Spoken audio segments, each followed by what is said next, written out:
नमस्कार, आपका स्वागत है। दोस्तों, क्या आपके भी दांतों में गैप है? तो आप इस वीडियो को अंत तक जरूर देखें। आज हम आपको समुद्र शास्त्र के अनुसार मनुष्य के शरीर के लक्षणों के आधार पर उसके भविष्य एवं उसके व्यक्तित्व की जानकारी देने वाले हैं। दोस्तों, भारतीय संस्कृति में शुभ अशुभ व शकुन अपशकुन जैसी बातों को काफी महत्व दिया गया है। हमारा ज्योतिष शास्त्र इतना समृद्ध है कि इसमें हर चीज के पीछे छिपे अर्थ को विस्तार से बताया गया है। हमारे आसपास जितनी भी बातें घटित होती है उनका संबंध हमारे निकट भविष्य से अवश्य ही जुड़ा हुआ होता है। हमारे शरीर पर के कुछ चिन्हों का या तिल का हमारे शरीर की बनावट में भी कुछ न कुछ अर्थ छिपा हुआ होता है।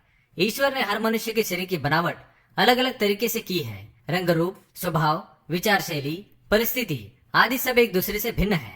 समुद्र शास्त्र हमारी वैदिक संस्कृति का एक हिस्सा है, जिसमें हमारे शरीर पर निहित इन सभी चिन्हों और शरीर के विभिन्न अंगों की बनावट का अध्ययन करके मनुष्य का भूत, भविष्य और वर्तमान बताया जाता है।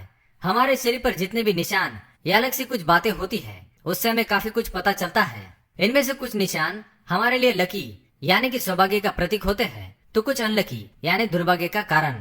चलिए आज हम आपको बताते हैं हमारे शरीर के कुछ ऐसे लकी चिन्हों और अंगों की बनावट के बारे में, जिनका सीधा प्रभाव हमारे जीवन पर पड़ता है, या यूँ कहे कि हमारे शरीर में इनका होना हमारे लिए भाग्य की बात है। सबसे पहले बात करते हैं हमारे चेहरे और शरीर की बनावट के बारे में। गोल चेहरे वाले लोग निश्चित ही भाग्यशाली होते हैं। अच्छी नौकरी, सफलता और अच्छा लाइफ पार्टनर मिलना इनके नसीब में जरूर लिखा होता है। मध्यम ऊंचाई होना भी अच्छा समझा जाता है। तेज नाक और उस पर तिल का होना अच्छा माना जाता है।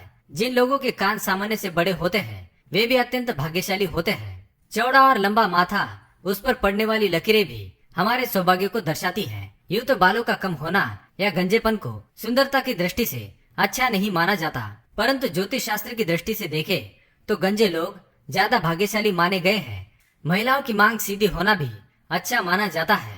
अब हम बात करते हैं हमारे चेहरे और शरीर के अन्य भागों पर जन्म से ही जो तिल होते हैं उनकी। जी हाँ, ये जो तिल होते हैं शरीर पर उनकी स्थिति के अनुसार उनका अर्थ होता है। जैसे कि माथे के बीचों बीच तिल हमारे लिए लकी होता है, इसी तरह हथेली, दाएं गाल, दाई आंख इत्यादि पर जो तिल होते हैं वो हमारे लिए खास होते हैं।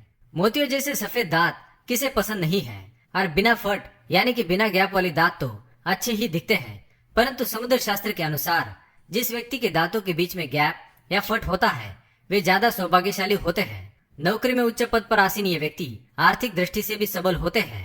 इसी प्रकार जिनके दांत थोड़े से बाहर निकले होते हैं वे थोड़े जिद्दी और ज्यादा बोलने वाले होते हैं, पर भाग्यशाली भी होते हैं। अब बात करते हैं हथेली और तलवों की। हथेली और तलवे यदि हमेशा कोमल, गुलाबी और समतल रहते हो, साथ ही हथेली का मध्य भाग उठा हुआ और रेखाएं भी स्पष्ट हो, तो व्यक्ति भाग्यशाली होता है। हथेली पर त्रिभुज का निशान भाग्यशाली होने की निशानी है।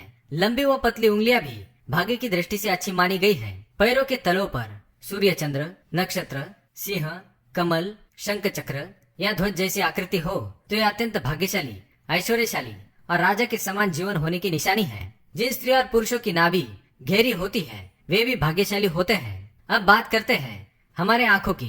समुद्र शास्त्र के अनुसार हमारे आंखों में से भी हमारे व्यक्तित्व का पता आसानी से लगाया जा सकता है।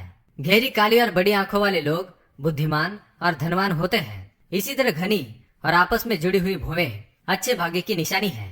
तो दोस्तों, ये सब हमारे शरीर की बनावट और निशानियों को ध्यान में रखकर शास्त्रों में वर्णित बातें हैं। अपवाद तो हर जगह होते हैं, यहाँ भी होना स्वाभाविक है। क्या आपके भी दांतों के बीच में गैप है? तो हमें कमेंट में अवश्य बताएं। अगर ये जानकारी आपको पसंद आई तो वीडियो को लाइक करें, कमेंट करें और शेयर करें। साथ ही चैनल को सब्सक्राइब करना ना भूलें। धन्यवाद।